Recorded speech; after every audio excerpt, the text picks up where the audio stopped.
Hello, good afternoon. चलिए, सबसे पहले मैं ग्रुप पे अपने लिंक शेयर करता हूँ।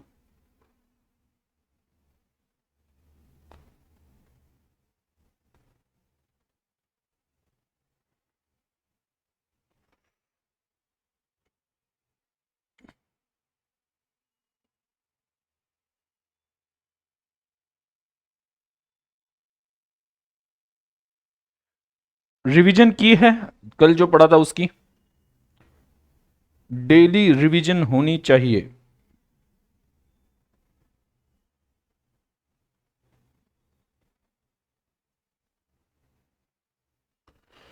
गुड आफ्टरनून समृद्धि, संकल्प, सोनिया।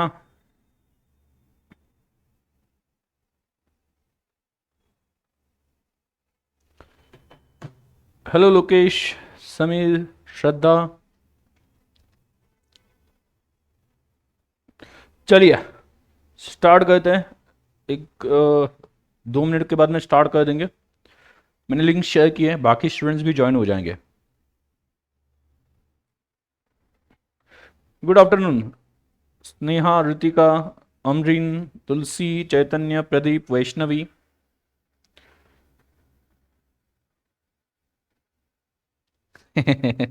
शंतनु, शंतनु।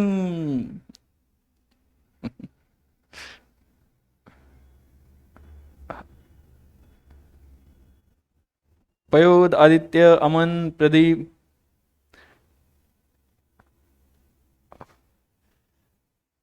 मैं आने से, मेरे आने से आपकी जिंदगी अच्छी हो जाती है। कंसेप्ट जो झंड कंसेप्ट है, वहां पे बोल रहे आ गए हमारी जिंदगी झंड करने। ही इमोजी डाला हुआ है।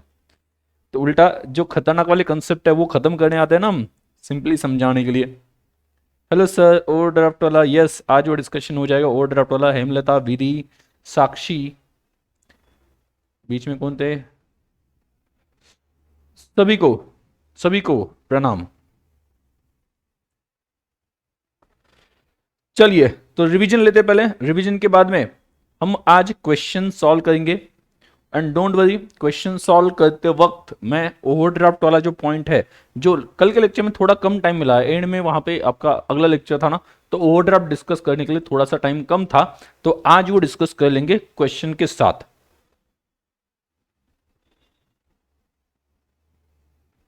यस चैतन्य।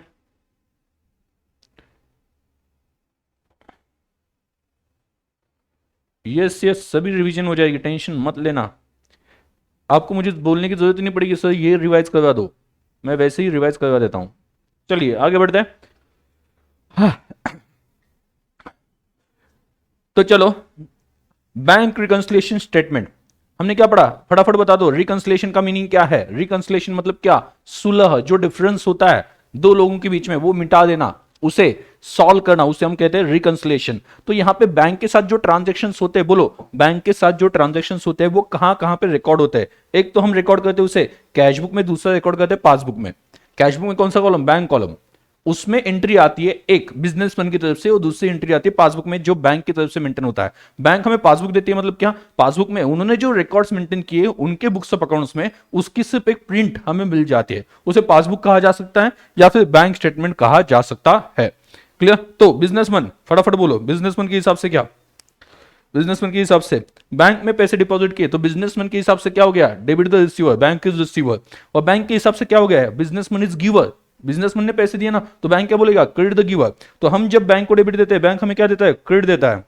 हम जब बैंक को डेबिट देते हैं, बैंक हमें क्या देता है? डेबिट देता है। हम जब बैंक को क्रेडिट देते हैं, बैंक हमें, हम जब बैंक को डेबिट देते हैं बैंक हमें क्रेडिट देता है, और हम जब बैंक को क्रेडिट देते हैं बैंक हमें डेबिट देता है। करेक्ट है? वैसे ही विड्रॉल के केस में भी हमने देखा था, विड्रॉल में हमारे हिसाब से बैंक कौन है? पूरा समझ 5 to 10 मिनट्स में रिवाइज कर देंगे, फिर आगे का हम स्टार्ट कर देंगे आज का क्वेश्चन। आगे विड्रॉल, विड्रॉल के केस में क्या होगा? बैंक इज गिवर, बिजनेसमैन को क्या बोलेगा? बैंक इज गिवर, बैंक को क्रेडिट मिलेगा हमारी बुक में, और बैंक हमें डेबिट देगी because we are receiver from the point of view of bank. तो हम जब क्रेडिट देंगे बैंक को, बैंक हमें देगा डेबिट। राइट? तो कैश बुक में मैंने आपको बोला था, जो एंट्रीज कैश बुक में डेबिट साइड पे दिख रही वो एंट्रीज आपको पासबुक में कहां पे मिलेगी? क्रेडिट साइड पे मिलेगी। बराबर ना। इसीलिए मैंने आपको समझाया था कि हम जब डेबिट देंगे बैंक हमें क्रेडिट देते हैं, जो ट्रांजैक्शन कैशबुक के डेबिट साइड पे दिखते हैं वही ट्रांजैक्शन पासबुक में क्रेडिट साइड पे दिखाई देंगे, और जो ट्रांजैक्शन कैशबुक में क्रेडिट साइड पे दिखते हैं वो पासबुक में डेबिट साइड पे दिखाई देते हैं। ये हमने पढ़ा था, करेक्ट है। आगे, इसके आगे मैंने बैलेंस वाला कंसेप्ट समझाया था। बैलेंस मतलब क्या, जो साइड ज्यादा वो बैलेंस। तो आप बैंक में डिपॉजिट करते हो तो आपकी डिपॉजिट्स ज्यादा डिपॉजिट करते हो तो आपकी डिपॉजिट साइड ज्यादा होगी, मतलब डेबिट साइड ज्यादा होगी। तो बैलेंस कौन सा आएगा, डेबिट बैलेंस। और वही जो डिपॉजिट डेबिट साइड पे दिख रहा है कैशबुक में, वही डिपॉजिट आपको पासबुक में क्रेडिट साइड पे दिख रहा है, बराबर। मतलब कैशबुक में अगर डेबिट बैलेंस है तो पासबुक में कौन सा बैलेंस लॉजिकली आना चाहिए, क्रेडिट बैलेंस। कैशबुक में डेबिट बैलेंस है तो पासबुक में क्रेडिट बैलेंस आना चाहिए। और दोनों का मतलब क्या है, हमने डिपॉजिट ज्यादा किया, अपना पैसा बैंक के पास पड़ा हुआ, ये फेवरेबल बैलेंस है या बैलेंस है, बैंक बैलेंस है, ऐसा हम कह सकते हैं। इस वजह से मैंने आपको रूल भी बताए थे। रूल कौन से बताए थे, बोलो। Debit balance as per cashbook is equal to credit balance as per passbook. Then इसका मतलब क्या होता है, बैंक बैलेंस। याद है, दो रूल मैंने आपको बोले थे मेन। इतनी सी बात है, क्या, कैशबुक की डेबिट साइड डिपॉजिट है, याद है, कैशबुक की डेबिट साइड डिपॉजिट है ये। और दूसरे रूल में क्या बताया था, ये debit balance as per cashbook is equal to credit balance as per passbook, it means bank balance. And rule 2, credit balance as per cashbook is equal to debit balance as per passbook means overdraft, right. आगे next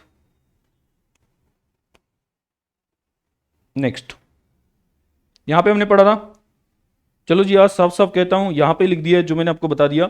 reason of difference, 3 reason हो सकते हैं। Mistake, किसी एक book में गलती हो गई अमाउंट लिखने में या डेबिट या क्रेडिट साइड पे लिखने में। तो ऐसे केस में या तो कैश बुक में गलती होगी या फिर पासबुक में गलती होगी। तो ऑब्वियसली बात है ना, किसी भी एक बुक में एंट्री गलत हो गई तो ऐसे केस में वो जो बुक जिसमें गलती हो गई और दूसरा बुक पासबुक मान लो, उनका बैलेंस मैच नहीं होगा। तो मिस्टेक और एरर हो सकता है, बाद में क्या हो सकता है, फ्रॉड भी हो सकता है। हम बीआरएस क्यों बनाते हैं, पहले बीआरएस कौन बनाता है, बैंक रिकंसिलिएशन स्टेटमेंट कौन बनाता है, बिजनेसमैन या बैंक, कौन बनाता है, बिजनेसमैन और बैंक। बिजनेसमैन और बैंक कौन बनाता है, बोलो। बिजनेसमैन और बैंक कौन बनाता है, बीआरएस, बिजनेसमैन। क्लियर। तो बिजनेसमैन इसलिए बनाता है कि हम जो पैसे बैंक में डिपॉजिट कर रहे हैं वो प्रॉपर्ली डिपॉजिट होते हैं या नहीं, वहां पे कोई फ्रॉड तो नहीं है। तो अगर गलती की वजह से डिफरेंस आया या टाइमिंग डिफरेंस की वजह से डिफरेंस आया तो कोई दिक्कत नहीं है, वही तो हम चेक करने वाले हैं डिफरेंस की वजह क्या है। और डिफरेंस की वजह रिवर्स करने के बाद में अगर कैशबुक और पासबुक के बैलेंसेस मैच होते तो अच्छी बात है, फिर भी मैच नहीं होते तो पॉसिबिलिटी कि वहां पे फ्रॉड हो सकता है। क्लियर। तो हम यही तो चेक करें। तो टाइमिंग डिफरेंस क्या होता है, बेसिकली टाइमिंग डिफरेंस क्या होता है, इट इज नॉट मिस्टेक, ये गलती नहीं है, ये गलती नहीं है। Transaction recorded in cashbook and in passbook at different dates, अलग अलग डेट पे रिकॉर्ड होता है, इस वजह से उतने दिन के लिए दोनों बुक्स के बैलेंसेस में डिफरेंस दिखाई देता है। When transaction is recorded in one book but not recorded in another book, not recorded in another book, then there will be difference in balance of both the books. Clear. आगे आगे तो उसका example लिया था timing differences का, वो सभी complete कर लिए थे हमने। पहला क्या, cheque deposited but not credited या cheque paid into bank but not credited. दोनों का मीनिंग है कि cheque deposit but not clear या cheque paid into bank but not credited. इसका मतलब क्या है, मैंने बैंक में चेक डाल दिया, पहली एंट्री कहां पे होती है, बोलो पहली एंट्री कहां पे होती है, सभी लोग बताना, पहली एंट्री कहां पे होती है। ये चेयर को कुछ तो भी हो गया, ये ऑटोमेटिकली ऊपर आती है नीचे जाती है, आ गई है। कुछ प्रॉब्लम हो गया, अभी गरीब को फिर से खर्चा है इस बात का, ये ऊपर आ जाते मैं जब बैठ जाता हूँ। हाँ चलो आगे। तो पहली एंट्री कहां पे होती है, कैशबुक में, पहली एंट्री कैशबुक में होती है और पासबुक में बाद में एंट्री होती है जब चेक क्लियर हो जाता है तब। कहां पे एंट्री होती है कैशबुक में, कैशबुक में कहां पे एंट्री होगी, डेबिट साइड पे। कैशबुक में कहां पे एंट्री होगी, डेबिट साइड पे।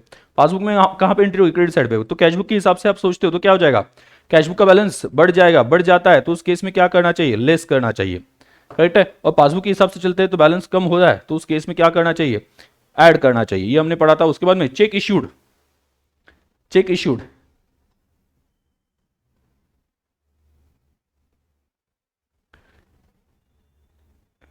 हाँ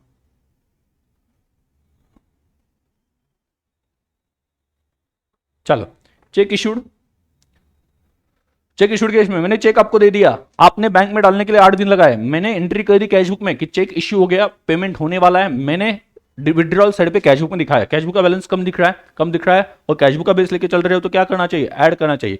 और पासबुक के हिसाब से अभी तक चेक डिपॉजिट नहीं हुआ है या चेक प्रेजेंट नहीं हुआ है, इसका मतलब बैंक से पैसा कट नहीं हुआ है, तो पासबुक का बैलेंस कंपैरिजन में ज्यादा दिख रहा है। तो अगर आप पासबुक का बेस लेके चल रहे हो, बैलेंस ज्यादा दिख रहा है, तो आप क्या कर दोगे, लेस कर दोगे। ये हमने पढ़ा था। उसके बाद में आपने भी रिवीजन की होगी, मैं फिर से रिवाइज करवा रहा हूं। क्या लगता है डेली रिवीजन होना चाहिए ना? आप भी करो, मैं भी क्लास में रिवीजन डेली करवाऊंगा। कल जो पढ़ा था उसका रिवीजन होगा, ताकि आपको लिंक बने, मतलब कल जो पढ़ा था और आज जो उसी का ही कंटिन्यूएशन है ना, तो उसके बीच में लिंक बने। क्लियर? तो example, interest charge by bank और direct payment by bank. Payment directly bank ने किया, बैंक ने डायरेक्टली पेमेंट किया, ये इंटरेस्ट कट किया। पहली एंट्री कहां पे आ गई, बोलो फटाफट, पहली एंट्री कहां पे होगी, डायरेक्ट पेमेंट बाय बैंक। पहली एंट्री कहां पे होगी, पासबुक। बैंक को पता है ना, बैंक ने डायरेक्टली पेमेंट कर दिया, तो पासबुक में पहली एंट्री, पासबुक का बैलेंस क्या होगा, कम होगा। पासबुक का बेस लेके चलते हैं तो क्या करना चाहिए, ऐड करना चाहिए। क्या करना चाहिए, ऐड करना चाहिए। और कैशबुक के हिसाब से सोचते तो कैशबुक में बाद में एंट्री होती है, मतलब विड्रॉल की एंट्री कैशबुक में है ही नहीं, तो कैशबुक का बैलेंस क्या दिखाई देगा, ज्यादा दिखाई देगा। ज्यादा दिखाई देगा तो क्या करना चाहिए, लेस करना चाहिए। आगे एग्जाम्पल नंबर अगला 4, डायरेक्ट कलेक्शन बाय बैंक। इन सभी से एक ही इफेक्ट होता है, इस वजह से एक साथ कवर किए है, ये तीनों पॉइंट एक साथ कवर किए हैं। क्लियर? यस। हाँ, डायरेक्ट कलेक्शन बाय बैंक, उसका क्या होगा, कलेक्शन डायरेक्टली किया, पहली एंट्री कहां पे होगी, डायरेक्ट कलेक्शन बाय बैंक, नाम में ही लिखा हुआ है बैंक ने कलेक्शन किया, पहली एंट्री आ गई पासबुक में। पासबुक का बैलेंस क्या हो गया, कलेक्शन है, मतलब पैसे आ गए अपने बैंक अकाउंट में, तो बैलेंस क्या हो गया, बढ़ गया। पासबुक का बैलेंस क्या हो गया, बढ़ गया। पासबुक का बेस लेके चलते हो कम और रिकंसलेशन करना है, तो बैलेंस बढ़ गया, तो आपको लेस करके उसे कैशबुक के बैलेंस के साथ मैच करना पड़ेगा। और आप कैशबुक का बेस लेके चल रहे हो तो कैशबुक में कलेक्शन की एंट्री है ही नहीं, तो कैशबुक का बैलेंस कम दिखेगा कंपैरिजन में, तो आपको क्या करना पड़ेगा, ऐड करना पड़ेगा। Clear? Bill discounted is dishonoured, इसका मैंने आपको समझाया था, बिल डिस्काउंटिंग किया, इसका मतलब क्या होता है, जैसे कि मैंने आपके पास से गुड्स परचेस किए, तो उसके बदले में मैं बिल साइन करके देता हूं, आपको बिल साइन करके देता हूं। अगर मैंने आपको बिल साइन करके दे दिया, तो आपके पास बिल है 10 लाख का, बट कैश नहीं है, आपको पैसों की जरूरत है, आप क्या करोगे, आप जाओगे बैंक के पास, बैंक को बोलोगे ये 3 महीने बाद पैसे मिलेंगे, लेकिन पैसों की आज जरूरत है, तो बैंक आपको इंटरेस्ट 3 महीने का जो है वो कट करके बाकी अमाउंट देगी। जो अमाउंट कट की है 30,000, वो डिस्काउंटिंग भी कहा जाता है। तो आपको मिल गया 9,70,000, आपने बिल दे दिया बैंक के पास। अभी बैंक क्या करेगी, 3 महीने बाद मेरे पास आ जाएगी पैसे मांगने के लिए। अगर मैंने पैसे नहीं दिए, दिए तो अच्छी बात है, बात ही खत्म हो गई, उनके 10 लाख उनको मिल गए, बराबर। अभी मैंने अगर पैसे नहीं दिए, तो वो जो पैसे है 10 लाख, वो आपके अकाउंट से कट किए जाएंगे। आप बोलोगे सर हमें 9,70,000 मिला था सर बैंक ने, तो बैंक हमारे अकाउंट से 10 लाख क्यों कट करेगी, आप ही बता दो क्यों कट करेगी 10 लाख, 10 लाख क्यों कट किए जाएंगे, 10 लाख क्यों कट किए जाएंगे, क्योंकि सिंपल बात है, 30,000 जो थे वो चार्जेस थे 3 महीने कैश यूज करने के लिए, वो कट किए थे। अभी जब आपके अकाउंट से 10 लाख कटेंगे, तभी तो बैंक के पास कितने आएंगे, 9,70,000 जो प्रिंसिपल है, और 30,000 किस बात का, इंटरेस्ट का, तभी तो आएगा ना। इस वजह से वो आपके अकाउंट से 10 लाख कट करते हैं, समझ में आ गया ना। यस, 10 लाख कट करेंगे, इतना ही ध्यान रखना, क्योंकि स्टूडेंट बाद में पूछते हैं सर हमें तो 9,70,000 मिल गए थे सर, उन्होंने हमारे अकाउंट से 10 लाख क्यों काटे, क्योंकि 10 लाख काटे तो प्रिंसिपल प्लस इंटरेस्ट दोनों मिल जाएगा, अदरवाइज इंटरेस्ट मिलेगा ही नहीं। आपने इंटरेस्ट थोड़ी ना उनको कैश में दिया है। जब उनको बिल सौंपा था बैंक को, तो उन्होंने 9,70,000 आपके बाद आपके हाथ में दे दिया, 30,000 इंटरेस्ट के कट कर लिए, बट उनको कैश कोई मिला ही नहीं था। कैश कब मिलने वाला है, जब वो बिल क्लियर होगा 3 महीने बाद। तो 3 महीने बाद अगर मैं उनको पैसे देने से मना करता हूं, तो आपके अकाउंट से वो 10 लाख कट कर देंगे, पूरी अमाउंट कट कर देंगे, याद रखना। क्लियर? तो पहले किसे पता चलेगा, बैंक को, बैंक डायरेक्टली कट कर लेगी, आपसे पूछेगी नहीं, तो यहां पे फर्स्ट एंट्री आ जाएगी। उससे अमाउंट कट करने से क्या हो जाएगा, पासबुक में कहां पे एंट्री आ जाएगी, विड्रॉल साइड। पासबुक की विड्रॉल साइड कौन सी होती है, डेबिट साइड, वहां पे एंट्री आ जाएगी, वो बैलेंस क्या हो जाएगा, कम हो जाएगा। और आप अगर पासबुक का बेस लेके चलते हो, तो आपको क्या करना है, एड बैक करना है, ऐड करना है। लेकिन कैशबुक के हिसाब से सोचते हो, तो जो पेमेंट कट हो गया उसकी एंट्री कैशबुक में है ही नहीं, तो उस केस में क्या हो जाएगा, कैशबुक का बैलेंस ज्यादा दिखाई देगा, बढ़ेगा नहीं, ज्यादा दिखाई देगा कंपेयर टू पासबुक। तो ज्यादा दिख रहा है तो आपने क्या करना चाहिए, माइनस, अगर आप बेस लेके चल रहे हो कैशबुक का। क्लियर? चलिए एक क्वेश्चन, अगर मैंने कल ही बता दिया। आप, मैं जो बोलता हूं उनको, उन शब्दों को प्रॉपर्ली सुनो। आप लगता है तो कल का लेक्चर देख लेगा। मैंने वही बोला, अगर बैलेंस होगा तो कट करेंगे, नहीं होगा तो आपको फोन करके बताएंगे। और क्या कर सकते हैं वो, कि पैसे नहीं मिले, पैसे अरेंज कर दो। बाकी उनके पास ऑप्शन नहीं, आपने पैसे देने से मना कर दिया तो केस हो जाएगा, सूट फाइल किया जाएगा। क्लियर? तो ये सभी बातें जो है वो आगे की है। बट अगर बैलेंस होगा अकाउंट में तो ही कट कर सकते हैं ना। समझे क्या? ये था कल तक हमने जो पढ़ा उसका रिवीजन। आज एक मैं क्वेश्चन ओपन कर देता हूं, वो क्वेश्चन जो है वो पढ़ लेंगे हम। डोंट वरी, आज हम क्वेश्चन देखने वाले हैं।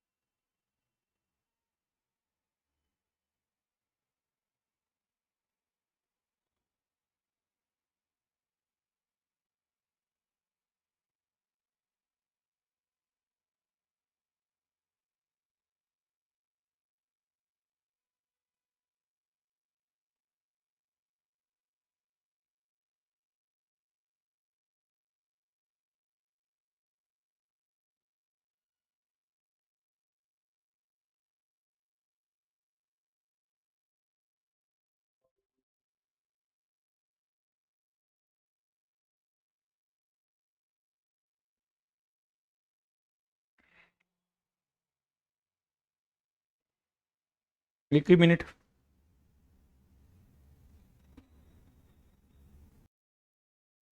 हेलो, हेलो, आवाज नहीं है? हेलो,